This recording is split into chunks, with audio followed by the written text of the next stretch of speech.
അപ്പോൾ നമ്മൾ പറഞ്ഞു എന്തായിരുന്നു,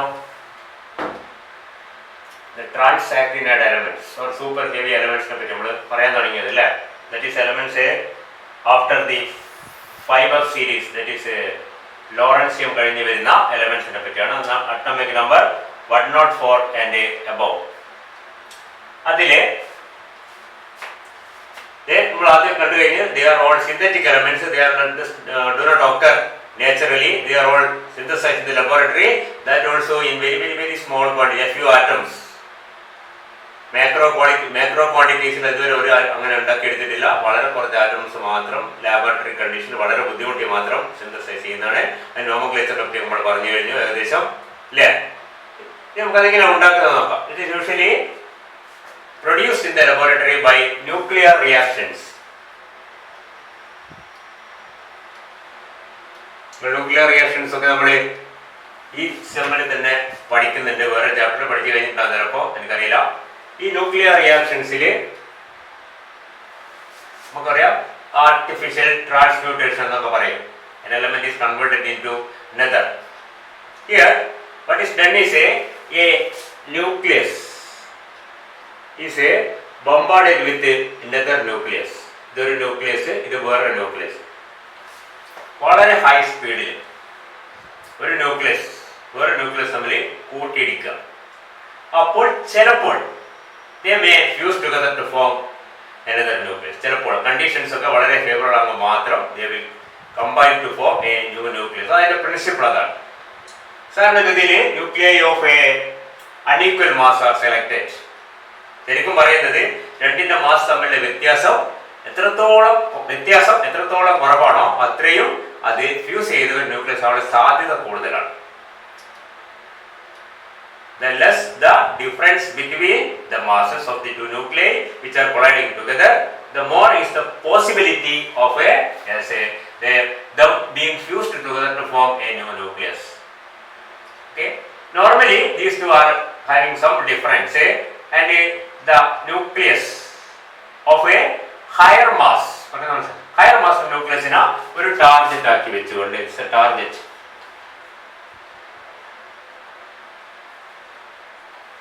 It is bombarded with a beam of the other nucleus. മറ്റേ ന്യൂക്ലിയസിന്റെ ഒരു ബീം അല്ലെങ്കിൽ പാസ് ചെയ്യാം. And usually what happens when two nuclei come close together, നമുക്കറിയാം ന്യൂക്ലിയസ് കംപ്ലീറ്റ് പ്രോട്ടോൺ, ഈ ഇലക്ട്രോൺസ് ഒന്നും ന്യൂക്ലിയസ് മാത്രമാണ് നോക്കുക. Yes, a large number of protons are highly charged positively, and this one also is charged positively. And when they approach together, we can see that there is very strong electrostatic repulsion, so that they cannot approach each other sufficiently to fuse together. സാധാരണ രണ്ട് nuclear എടുത്ത് നമുക്കറിയാം ഭയങ്കര repulsion ആയിരിക്കും because of a electrostatic repulsion. So if these are to collide, if they are to fuse, they have to collide. രണ്ടും കൂട്ടിയിടിച്ചാൽ മാത്രമേ fuse ചെയ്യും. ബ്രദറായിട്ടാണ് fuse ചെയ്യുക നമുക്കറിയാം. അടുത്ത് വരുന്നതിനനുസരിച്ച് ഭയങ്കര റിപ്പൽഷൻ ആയിരിക്കും. എന്ത് ചെയ്യുന്നു, അത് രണ്ട് ഭാഗത്തേക്ക് പോവുകയുള്ളൂ. അപ്പൊ എന്ത് വേണം? Yes, this nucleus is accelerated to a very high speed. വളരെ കൂടുതൽ സ്പീഡിൽ വളരെ ഹൈ സ്പീഡിൽ ആക്സിലറേറ്റ് ചെയ്യാം. വളരെ ബുദ്ധിമുട്ടുള്ള കാര്യത്തിൽ എളുപ്പമുള്ള കാര്യമൊന്നുമല്ല. Is accelerated at a very large speed or very high speed, so that it can overcome the repulsion from the other nucleus. സാധാരണഗതിയിൽ നമ്മുടെ ടാർഗറ്റ് ന്യൂക്ലിയസ് ഉണ്ടാക്കിയ ഒരു സാധനം എന്തെങ്കിലും അവിടെ അത് നമ്മുടെ ഗോൾഡോ അല്ലെങ്കിൽ യുറാനിയം ഒരു ടാർഗറ്റ്, അതിലേക്ക് മറ്റേ ന്യൂക്ലിയസ് ചെന്നിടിക്കണം. അപ്പൊ ഇതിന് ടാർഗറ്റ് ആക്കി വെച്ചിട്ട് ഈ ന്യൂക്ലിയസ് അതിലേക്ക് ഈ ചെറുത nucleus the beam is accelerated, and the speed of this one may reach up to 1/10 of the speed of light. നമുക്കറിയാം ലൈറ്റിന്റെ സ്പീഡ് വളരെ കൂടുതലാണ്, അതിന്റെ ഏകദേശം 10 അത് തന്നെ വളരെ വലിയ ഒരു സ്പീഡാണ്. നമുക്കറിയാം ഒരു എത്രയാണ് speed of light is about 3 lakhs km/s, and we can say that it is 30,000 km/s. Of course is the 1/10, that is also a very high speed. അത്ര എനർജി കൊടുത്താൽ മാത്രമേ അത് അത്രയും സ്പീഡിൽ മൂവ് ചെയ്യൂ. And it is seen that if much energy is കുറച്ച് കൂടിപ്പോയാലോ this nucleus may fall up. ഇതിന്റെ എനർജി കൂടി അത് ചെതറിപ്പോകാൻ സാധ്യതയുണ്ട്.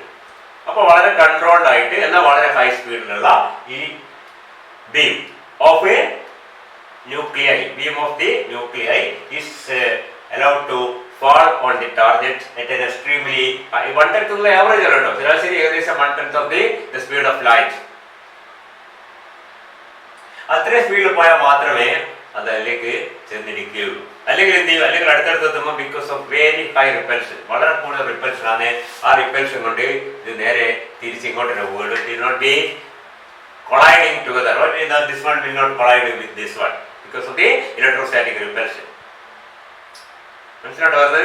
അപ്പൊ ആ റിപ്പൽഷൻ ഓവർകം ചെയ്ത് അടുത്തേക്ക് ചെല്ലുകയാണെങ്കിൽ നമുക്കറിയാം ന്യൂക്ലിയോൺസ് ഒക്കെ വളരെ സുഖമായിട്ട് എടുത്തിരിക്കുന്നുണ്ട് അല്ലേ. സാറിന് ന്യൂക്ലിയസിന്റെ കംപ്ലീറ്റ് ഇതിലൊന്നും റിപ്പയർ ചെയ്ത് രണ്ട് കഷ്ണമായി പോകുന്നില്ല. അതെന്തുകൊണ്ട് നമുക്കറിയാം, because of what is called the strong forces. നമ്മൾ strong force, weak force, gravitational force എന്ന് പറഞ്ഞ് ഫണ്ടമെന്റൽ ഫോഴ്സിനെ പറ്റി പഠിക്കുന്നുണ്ട് അല്ലേ. കേട്ടിട്ടുണ്ടോ? പഠിക്കുന്നില്ലെങ്കിൽ ഓക്കെ.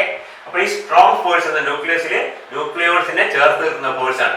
ആ ഫോഴ്സ് ആക്റ്റീവ് ആണെങ്കിൽ എന്താണ്, yes the distance will be very very close. അത് തൊട്ട് കൂടുതലാണെങ്കിലോ അത് ഏകദേശം 10⁻⁻14 സെന്റിമീറ്റർ ഒക്കെ അടുത്ത് വന്നാൽ മാത്രമേ ഈ പറഞ്ഞ സ്ട്രോങ് ഫോഴ്സ് ആക്റ്റീവ് ആകുകയുള്ളൂ. അപ്പൊ അത്ര അടുത്ത് വരണമെങ്കിൽ എന്ത് വേണം, this beam of nucleons, beam of nuclei, nucleons and nuclei should be traveling at a very high speed. So they are accelerated. അങ്ങനെ പാർട്ടിക്കൽ ആക്സിലറേറ്ററിനെ പറ്റി നിങ്ങൾ പഠിച്ചിട്ടുണ്ട് അല്ലേ. സൈക്ലോട്രോൺ, സിൻക്രോട്രോൺ പഠിച്ചിട്ടുണ്ട്. അങ്ങനെ പാർട്ടിക്കൽ ആക്സിലറേറ്റർ ഉപയോഗിച്ചിട്ട് ഈ ന്യൂക്ലിയസ്, മനസ്സിലായില്ല, ഇതിനെ ഒരു ന്യൂക്ലിയസ് അല്ല, beam of nuclei are accelerated to a very high speed so that it can overcome the electrostatic repulsion from the target nucleus and collide with it. ഇപ്പൊ collide ചെയ്താലോ ഈ രണ്ട് ന്യൂക്ലിയസ് തമ്മിൽ ചേർന്ന് നിൽക്കുന്ന സമയം കടന്നു പോകും ചിലപ്പോൾ. എത്രയാണ് അത്? അതിനേക്കാളും വളരെ കുറവാണ്. ഏകദേശം 10⁻² സെന്റിമീറ്റർ ആണ്, സോറി, മറ്റേ 10⁻⁻20 സെക്കൻഡ്സ് ആണ്. ഇത്രയും സമയം മാത്രമേ ഈ രണ്ട് ന്യൂക്ലിയസ് ചേർന്നു. ഞാൻ ഇതേ ഫോളപ്പാൻ ഇത് ചെന്നിടിക്കുന്ന ഭയങ്കര ഹൈ എനർജി ചെന്നിടിക്കുക ഈ ന്യൂക്ലിയസ് മറ്റേ ന്യൂക്ലിയസിൽ. എന്ത് സംഭവിക്കുന്നു? സാധാരണഗതി ചിലപ്പോൾ അങ്ങനെ തന്നെ കടന്നു പോകും. അങ്ങനെ കടന്നു പോകണമെന്നില്ല. മിക്കവാറും കേസിൽ ദേ വിൽ എക്സ്ചേഞ്ച് പാർട്ടിക്കിൾസ്. കുറച്ച് ന്യൂക്ലിയോൺസ്, ന്യൂട്രോൺസ് അല്ലെ പ്രോട്ടോൺസ് അങ്ങോട്ടും ഇങ്ങോട്ടും എക്സ്ചേഞ്ച് ചെയ്തിട്ട് രണ്ടായിട്ട് തന്നെ പാടും. Because of the very high energy of the projectile എന്ന് പറയുന്നത് ന്യൂക്ലിയർ കെമിസ്ട്രി പഠിക്കണം. Projectile and target. പ്രൊജക്ടൈൽ ന്യൂക്ലിയസിന്റെയും ടാർജറ്റ് ന്യൂക്ലിയസും കൂടി ചേർന്നിട്ട് നിൽക്കുന്ന സമയത്തിലാണ് very very small time of about 10⁻⁻20 second. After that they will fall apart again. ചില അപൂർവ കേസസിൽ മാത്രം they will form a compound nucleus. ചിലപ്പോഴത് ഒരു കോമ്പൗണ്ട് ന്യൂക്ലിയസ്. ഈ കോമ്പൗണ്ട് ന്യൂക്ലിയസ് ഫോം ചെയ്താലോ can see that it is at a very high energy. ഇത്ര energy ഒന്നും withstand ചെയ്യാൻ പറ്റില്ല. ഉടനെ സംഭവിക്കുന്നത് എന്താണ്? It will loose that extra energy. Part of that. പറഞ്ഞ മനസ്സിലുണ്ടെങ്കിൽ ഇതിന്റെ സ്പീഡ് കൊണ്ട് ഭയങ്കര എനർജി ആയിരിക്കും. ഇതിന്റെ ടാർഗറ്റ് ഇടിച്ച് കഴിഞ്ഞാൽ രണ്ട് ഫ്യൂസ് ചെയ്ത് നിൽക്കുകയാണെങ്കിൽ തന്നെ that is a very high energy, highly excited state, so that it is not stable. So it will have to lose that extra energy by losing a few nucleons, usually neutrons. കുറച്ച് ന്യൂട്രോൺസിന് ഒഴിവാക്കിയിട്ട് അത്ര energy അത് കുറക്കും. എന്നിട്ട് energy കുറഞ്ഞില്ലെങ്കിൽ emit gamma ray. അപ്പൊ neutrons ഗാമാറയൊക്കെ emit ചെയ്തിട്ട് കുറച്ച് energy കുറച്ചാൽ ചിലപ്പോൾ അത് സ്റ്റേബിൾ ആയി നിൽക്കും. ഇതിന് സാധ്യത, പ്രോബബിലിറ്റി വളരെ വളരെ കുറവാണ്. അതുകൊണ്ട് നമ്മൾ വിചാരിച്ച ഇഷ്ടം പറയുന്ന കൊണ്ട് ഇതിനടിച്ച് ഏതാ എക്സ് എന്നുള്ള മാസുള്ള ഒരു ന്യൂക്ലിയസ്, വൈ എന്നുള്ള വേറെ ന്യൂക്ലിയസ് കൊടുത്തി S+Y എന്നുള്ള വേറെ ന്യൂക്ലിയസ് നമുക്ക് ഒരിക്കലും കിട്ടില്ല. It's very difficult. കിട്ടിയാൽ തന്നെ അതിന്റെ മാസ് ലേശം കുറവായിരിക്കും. ന്യൂക്ലിയോൺസ് മിക്കവാറും ന്യൂട്രോൺസ് പുറത്തേക്ക് കളഞ്ഞ് എനർജി കുറക്കും, ഗാമാറേ പുറത്തേക്ക് കളി, എല്ലാം കൂടെ അതിൽ സ്റ്റേബിൾ ന്യൂക്ലിയസ് ആയി മാറും. ഇതാണ് അതിന്റെ പ്രിൻസിപ്പിൾ. മനസ്സിലായില്ലേ? ഒരു ടാർഗറ്റ്, ഒരു projectile. And our aim is to fuse these two nuclei together. For that, the projectile or the beam of nucleons is accelerated to a very high speed or to get a very high energy. Then ithre speed ആവശ്യം എന്താണ്? To overcome the electrostatic repulsion. Then only these nuclei can fuse together. ഞാൻ നേരത്തെ പറഞ്ഞു അവിടെ എത്തണമെങ്കിൽ അതിന് തൊട്ട് മുമ്പ് വരെ ന്യൂക്ലിയസിന് അടുത്ത് നമ്മൾ ഉദ്ദേശിക്കുന്നത് വളരെ വളരെ അടുത്ത് വരെ 10⁻⁻14 സെന്റിമീറ്റർ എന്നൊക്കെ നമുക്കറിയാം. ഫെർമി 10⁻⁻14 സെന്റിമീറ്റർ അത്രയും അടുത്തെത്തിയാൽ മാത്രം എന്ത് ചെയ്യൂ? സ്ട്രോങ് ഫോഴ്സസ് ആക്റ്റീവ് ആവുകയുള്ളൂ. ഈ സ്ട്രോങ് ഫോഴ്സസ് ആണ് ന്യൂക്ലിയോൺസിനെ ചേർത്ത് നിർത്തുന്നത്. അതിന് തൊട്ട് മുമ്പ് വരെ ഭയങ്കര റിപ്പൽഷൻ ആയിരിക്കും. അപ്പൊ ആ റിപ്പൽഷനെ ഓവർകം ചെയ്യാൻ വേണ്ടി അത്രയും സ്പീഡ് ചെന്നിട്ട് ഇടിച്ചാൽ മാത്രമേ ഇത് രണ്ടും കൂടി ഫ്യൂസ് ചെയ്യാനുള്ള സാധ്യതകൾ ഉണ്ടാവുന്നുള്ളൂ. അങ്ങനെ ഫ്യൂസ് ചെയ്തിട്ടാണ് സാറിന് നമ്മൾ അങ്ങനെയാണ് പുതിയ ട്രാൻസ് ആക്ടിനാണ് എലമെന്റ്സ് ഒക്കെ സിന്തസൈസ് ചെയ്യുന്നത്. പറയുന്നത് മനസ്സിലുണ്ടെങ്കിൽ for example you can see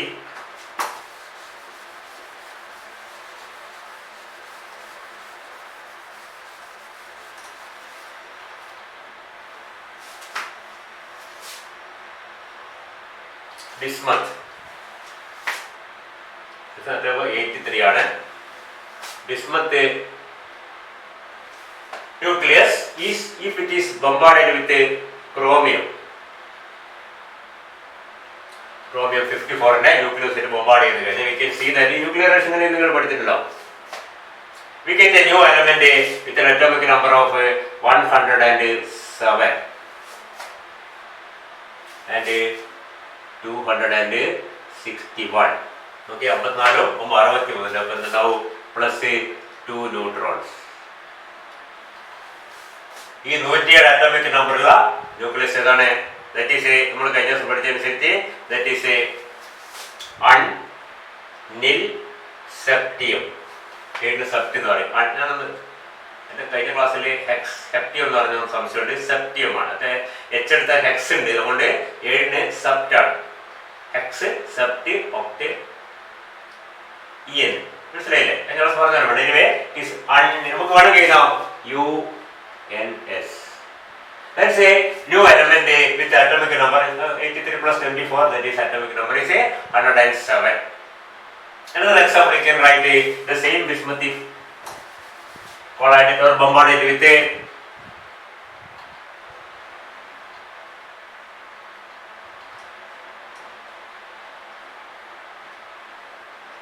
iron 56 nuclei. Iron 56 nuclei which bismuth bombarded you can get the 109 element 109 UN unilinium. ഇതിന്റെ വസ്തു പറഞ്ഞ ഓർമ്മ ഉണ്ടാവും. 263. Again 2 neutrons are ejected. നമ്മൾ 107-ാമത്തോ 109-ാമത്തോ എലമെന്റ് ഉണ്ടാക്കാൻ നമുക്ക് ഈ റിയാക്ഷൻ ഉപയോഗിക്കാം. മനസ്സിലുണ്ടോ? ഇതൊരു എക്സാമ്പിൾ എഴുതിയേ ഉള്ളൂ. ഓക്കെ, ഈ ടൈപ്പില് say this is the target of always the nucleus with the higher atomic number is the main target and it is bombarded with the beam of nuclei of a lower atomic number. Slowly. And this beam of nuclei of lower atomic number is accelerated to a very high speed. And this very high speed is required for overcoming the electrostatic repulsion between the two nuclei when they approach very close together. And they can only fuse together if it overcome that and they come so close that then the other force, that is the strong force, comes into action. Strong forces are active at extremely short distances. ആ distance എത്തിക്കഴിഞ്ഞാൽ മാത്രമേ strong force ആയി കഴിഞ്ഞാൽ അത് രണ്ടും ചേരാൻ സാധ്യതയുണ്ട്. മനസ്സിലായില്ലേ? അങ്ങനെ ചേർന്നുണ്ടാകുന്ന സ്ഥാനത്ത് നമ്മളെന്താ പറയുന്ന പേരാണ് ഇത് രണ്ടും ചേർന്നുണ്ടാകുന്നത്. ആദ്യം ഉണ്ടാകുന്ന എന്തായിരിക്കും?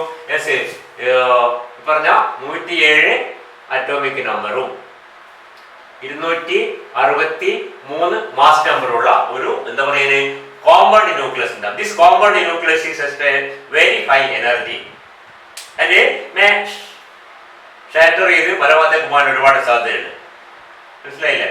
മാത്രമല്ല ഈ ന്യൂക്ലിയസ് നേരെ ഇതിനെ കടന്നു പോകാൻ സാധ്യത. അങ്ങനെ പോകുമ്പോൾ ചിലപ്പോൾ ഇതിന്റെ അറ്റോമിക് നമ്പർ മാസ് നമ്പർ ഒക്കെ മാറും. കാരണം ഇതിലുള്ളത് കംപ്ലീറ്റ് പ്രോട്ടോൺസ് ന്യൂട്രോൺസ് ആണ്. ഇതിൽ പ്രോട്ടോൺസ് രണ്ടും കൂടി ചേർന്നുമ്പോൾ ഈ ഭാഗത്ത് കുറച്ച് പ്രോട്ടോൺസ് ഇങ്ങോട്ടോ കുറച്ച് അങ്ങോട്ടോ ഒക്കെ മാറിയിട്ട് പുറത്തേക്ക് പോകുന്നത് വരുന്നതായിരിക്കും, ബാക്കി വരുന്നത് വരുന്നത്. പക്ഷെ എന്താണ് മാസ് നമ്പർ അറ്റോമിക് നമ്പർ കുറവ്. നമുക്ക് ഉദ്ദേശിച്ച അറ്റോമിക് നമ്പർ കൂടി കിട്ടണമെങ്കിൽ അത് കോമ്പൗണ്ട് ന്യൂക്ലിയസ് ഫോം ചെയ്തിട്ട് സ്റ്റേബിൾ ആണ്. അത് സ്റ്റേബിൾ ആണെങ്കിൽ ഉണ്ടാകുന്ന കോമ്പൗണ്ട് ന്യൂക്ലിയസ് അതിന്റെ എക്സ്ട്രാ എനർജി ഈ പറഞ്ഞ പോലെ a few neutrons are ejected so that the energy is suppressed or lowered so as to become somewhat stable. ഇത് സ്റ്റേബിൾ ആകത്തെ നമുക്ക് നേരത്തെ പറഞ്ഞു കഴിഞ്ഞു. ഈ നമ്മളെ ലോറൻസിയത്തിന് ശേഷം വരുന്നത് എല്ലാം very highly radio active elements ആണ്. അതിന്റെ ഹാഫ് ലൈഫ് ഒക്കെ വളരെ വളരെ വളരെ കുറവാണ്.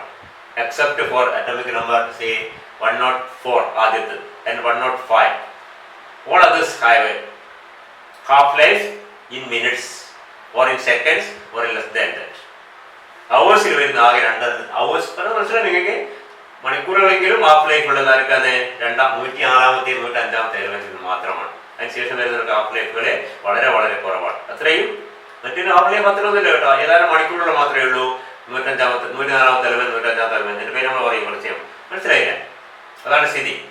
ഉണ്ടായാൽ തന്നെ ഉണ്ടാവാനുള്ള സാധ്യത കുറവാണ്. അതുകൊണ്ട് പറഞ്ഞത് they are only produced in the laboratory in a few atoms are synthesized in the laboratory. മനസ്സിലായില്ല, അത്രയും കുറച്ച് ആറ്റംസ്. അതിൽ കഴിഞ്ഞ ദിവസം പറഞ്ഞ പോലെ പോയിട്ട് ഓർമ്മിക്കുക, അങ്ങനെ സിന്തസൈസ് ചെയ്താൽ തന്നെ if the average life is less than 10⁻⁻14 second, this 10⁻⁻14 second is the approximate time required for the nucleus to form an electron cloud. എന്നാൽ ആറ്റായിരുന്നു ന്യൂക്ലിയസ് അല്ല, ആറ്റാവണമെങ്കിൽ ഇലക്ട്രോൺ ക്ലൗഡ് കൂടി ഫോം ചെയ്യണം. അതിന് വേണ്ട സമയം 10⁻⁻14 സെക്കൻഡ്. അത്രയെങ്കിലും ലൈഫ് ഇല്ലാത്ത സാധനങ്ങളെ UPSC ഒരു പുതിയ എലമെന്റ് ആയിട്ട് കൺസിഡർ ചെയ്യുന്നില്ല എന്നുള്ളതാണ് സത്യം. ഓക്കെ, ഇതാണ് സ്ഥിതി. അപ്പൊ ഇങ്ങനെയാണ് നമ്മൾ എന്ത് ചെയ്യുന്നത്, സിന്തസൈസ് ചെയ്യുന്നത് new elements, trans actinide elements. ഇനി നമുക്ക് 1-2 എക്സാമ്പിൾ കൂടി നോക്കിയതോ, അത്രയേ വേണ്ടു. അതിന് കെമിസ്ട്രി എന്നൊക്കെ പറയുന്നുണ്ട്, കെമിസ്ട്രി കാര്യമായിട്ടൊന്നും ഇല്ല എന്നുള്ളതാണ്. കാരണം ഈ കുറച്ച് ആറ്റംസ് എടുത്തിട്ട് കെമിസ്ട്രി ഉണ്ടാകുമ്പോൾ പഠിക്കാൻ ശ്രമിച്ചാലും നടക്കില്ല. ഇവിടെ സാറിന് നമുക്കറിയാം ഒരു എലമെന്റിനെ പറ്റി പഠിക്കുമ്പോൾ അത് പഠിച്ചു കഴിഞ്ഞാൽ അവസാനം പ്രോപ്പർട്ടീസ് വരുമ്പോൾ എന്താ പറയാ, ഇത് സിൽവറി വൈറ്റ് മെറ്റൽ അല്ലെ, soft hard, melting point, boiling point, ഇതൊക്കെ പറയും. ഇതൊന്നും പഠിക്കേണ്ട, മിക്കവാറും എല്ലാം കാൽക്കുലേറ്റഡ് ആയ വാല്യൂസ് ആണ് ഇതിലുള്ളത്. അതിന്റെ നേച്ചറും ഒക്കെ മിക്കവാറും പ്രഡിക്റ്റഡ് പ്രോപ്പർട്ടീസ് ആണ് കൂടുതൽ. മനസ്സിലായില്ല? നമുക്ക് നോക്കാം. ആദ്യത്തെ എലമെന്റ് ആയ ട്രാൻസാക്ഷനിൽ ആദ്യത്തെ എലമെന്റ് അറ്റോമിക് നമ്പർ എത്രയായിരിക്കും? 104 ആണ്. കാരണം ലോറൻസിയം 5D സീരീസിൽ വരുന്ന 5F സീരീസിൽ വരുന്ന ലാസ്റ്റ് എലമെന്റ് ലോറൻസിയാണ്. അത് കഴിഞ്ഞ് വരുന്ന 104-ാമത്തെ എലമെന്റ് ആരാണ്? രണ്ട് പേരായിട്ടുണ്ട്. നമ്മൾ കഴിഞ്ഞ ദിവസം പറഞ്ഞു, റഷ്യക്കാര് അതിനെ കുർച്ചറ്റോബിയം എന്നും അമേരിക്കക്കാർ അതിനെ റൂദർഫോർഡിയം എന്നും വിളിച്ചു. മനസ്സിലായില്ല? രണ്ടും ഒന്നിനാണ്. കുർച്ചറ്റോബിയം എന്ന് കൂടുതലായി പറയപ്പെടുന്നത് റൂദർഫോർഡിയം എന്ന്. റൂദർഫോർഡിയം അറ്റോമിക് നമ്പർ 104. നമ്മുടെ IPSCന്റെ ആദ്യത്തെ പേരെന്തായിരിക്കും കൊടുത്തിട്ടുണ്ടോ? ഇങ്ങനെ സിസ്റ്റമാറ്റിക് കറക്റ്റ് ആക്ച്വൽ നെയിമിന് മുമ്പേ ഇതിന്റെ പേര് അൺനിൽ ക്വാഡിയം എന്നാണ്. UNQ എന്നാണ് അതിന്റെ സിമ്പിൾ. അൺ 1, നിൽ 0, ക്വാഡ് 4, അൺനിൽ ക്വാഡിയം എന്ന് പറയും. UNQ എന്നായിരിക്കും അതിന്റെ സിമ്പിൾ വരിക.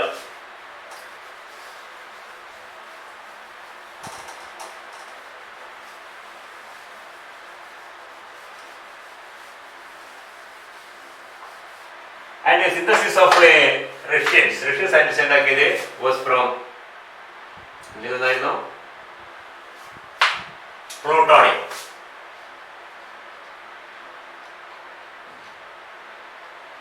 They synthesized this കുർച്ചറ്റോബിയം or the atomic element with the atomic number 104 or Rutherfordium. പേര് എന്തായാലും ശരി, 104 atomic number ഉള്ള element was synthesized by the Russian scientist from the element plutonium. Plutonium atomic number എത്രയാണ്? Uranium, neptunium, plutonium. It is 94. And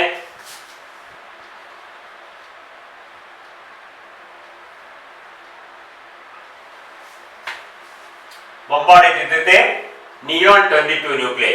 Neon 22 nucleus ഇതിലാണ് ഈ പറഞ്ഞ പ്ലൂട്ടോൺ. And what they obtained was this element, say കുർച്ചറ്റോബിയം, റൂദർഫോർഡിയം എന്നിങ്ങട്ടെ ഓരോരുത്തരുടെ പേര് കുർച്ചറ്റോബിയം എന്നാണ്. ഒരു element nucleus കിട്ടി. And it was having the atomic number 94.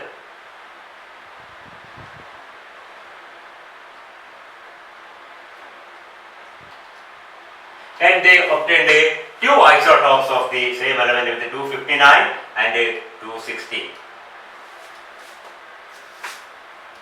200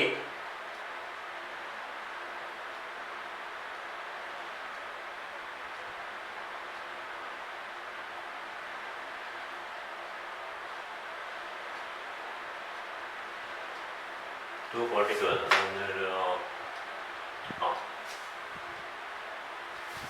എന്നിട്ട് ബാക്കി എന്താ നമുക്ക് എഴുതാൻ പറ്റും? 250 ഇത് കൂട്ടി നോക്കിയാല് 242 22 264 259 കഴിച്ച് 5 ന്യൂട്രോൺസോ അല്ലെങ്കിൽ 260 കഴിച്ചിട്ട് 4 ന്യൂട്രോൺസോ. അത് ഇത് ഫോം ചെയ്യുന്നതനുസരിച്ച് മനസ്സിലാകുന്നുണ്ടോ? ഇവിടെ 2 ഐസോട്ടോപ്പുകൾ ഉണ്ടാവുന്നുണ്ട്. That is by bombarding neon 22 nuclei on plutonium 242 target 242 ടാർഗറ്റിലേക്ക് നിയോൺ 32 ന്യൂക്ലിയർ ചെന്നിടിച്ചിട്ടുണ്ടാക്കി അവരുണ്ടാക്കിയത് എന്താണ് ഒപ്റ്റൈൻഡ് എലമെന്റ് ഇത് atomic number 104. Of course they named it kurchatovium. 249 259 ആണെങ്കിൽ 5 ഇലക്ട്രോൺ ബാക്കി ഉണ്ടാവും. 260 ആണെങ്കിൽ 4 ഇലക്ട്രോൺ ന്യൂട്രോൺ ബാക്കി ഉണ്ടാവും. 42 64 വരെ 42 64 64 59 വെച്ചിട്ട് 5 ന്യൂട്രോൺസോ.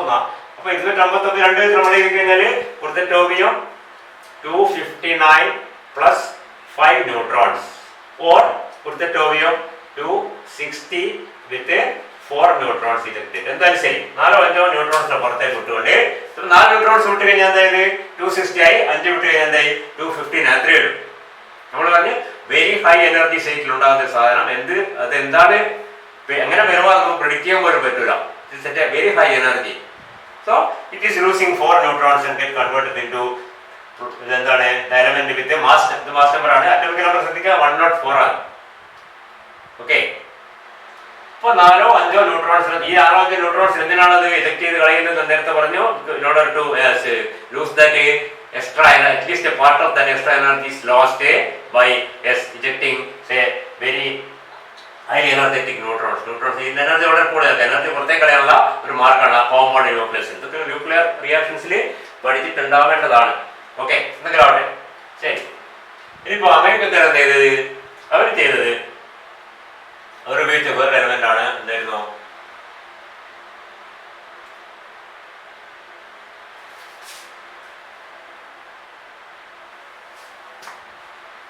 Californium. Their target was Californium. Californium is a atomic number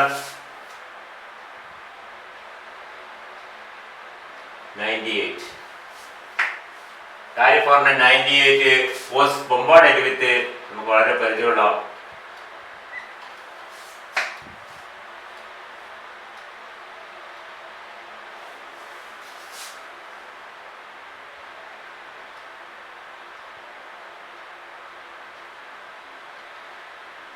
ഈ നമ്പർ പുറത്തൊക്കെ പ്രയാസമാണ്. 240 californium 246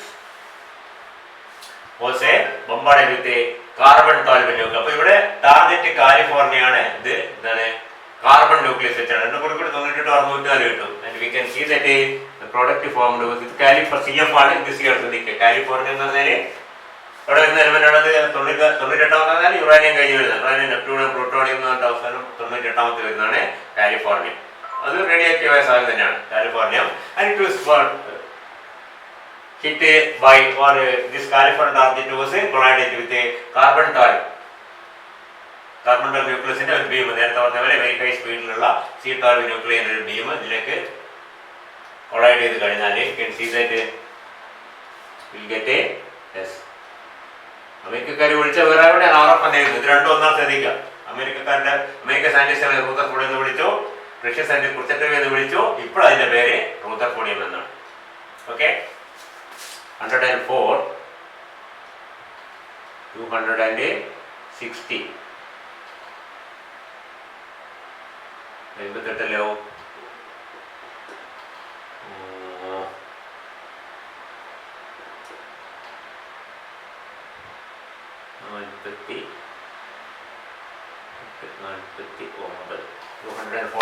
249. Of course, what is left behind is a single neutron.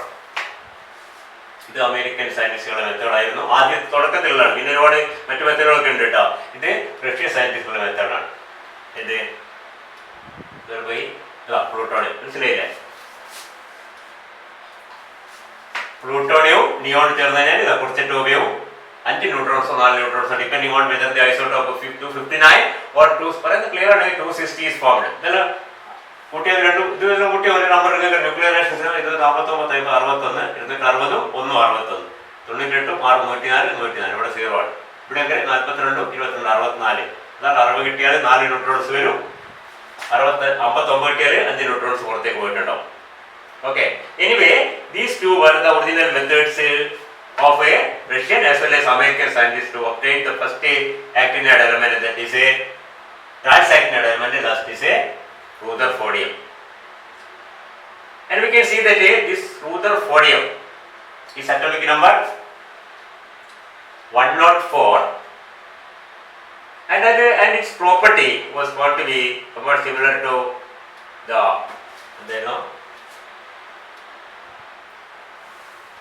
titanium, zirconium, hafnium. Its position was below hafnium. 3D, 4D, 5D, 6D series element ആണ് ഇത് Rutherfordium. And its properties were predicted to be very close to or similar to that of hafnium. Atomic number എത്ര ടൈറ്റാനിയത്തിന്റെ എത്രയാണ്? Titanium is 22, zirconium is 40, is 50.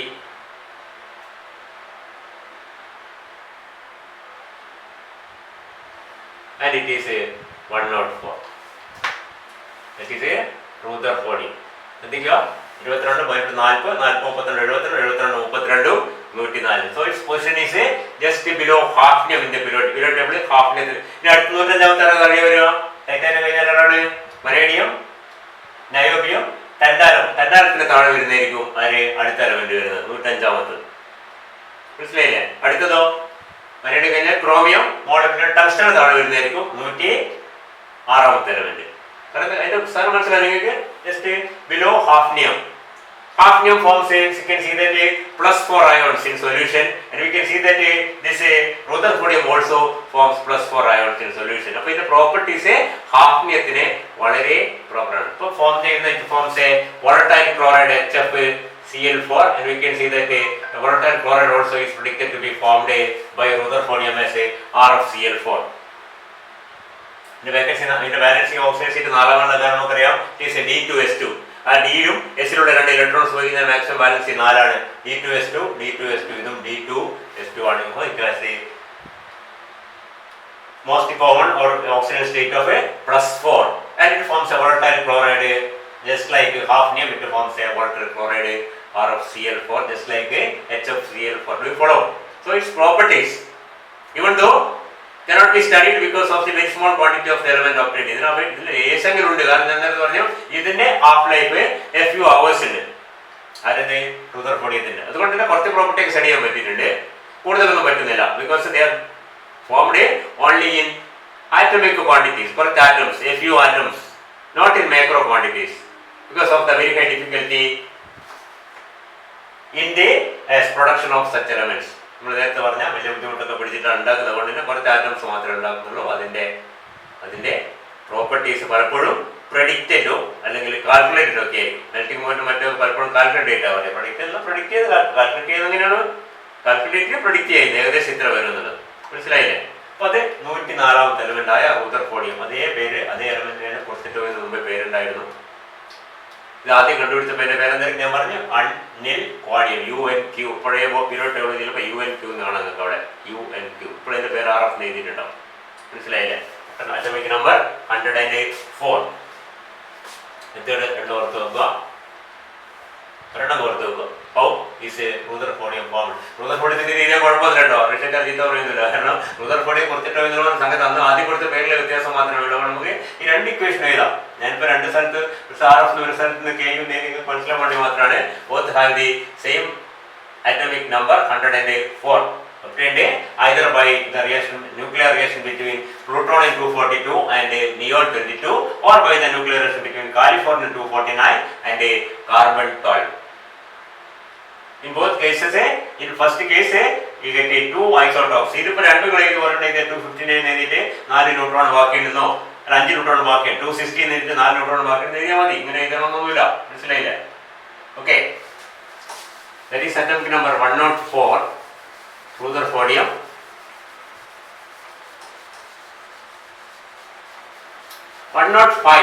atomic number 105. അതിന് 2 പേരുണ്ട്. നിർഭാഗ്യവശാൽ is called a hanium and also called 2 പേരുണ്ട് ഡുബ്നിയം. ഹാനിയം എന്നും auto Hahn നമ്മൾ കിട്ടിയ Otto Hahn very famous nuclear scientist ആണ് ഓട്ടോ. അതിൽ നിന്ന് ഡുബ്ന എന്നൊരു സ്ഥലത്തിന്റെ പേരാണ് ഡുബ്നിയം. Anyway, both rubidium and halium indicate the same thing, that is atom number not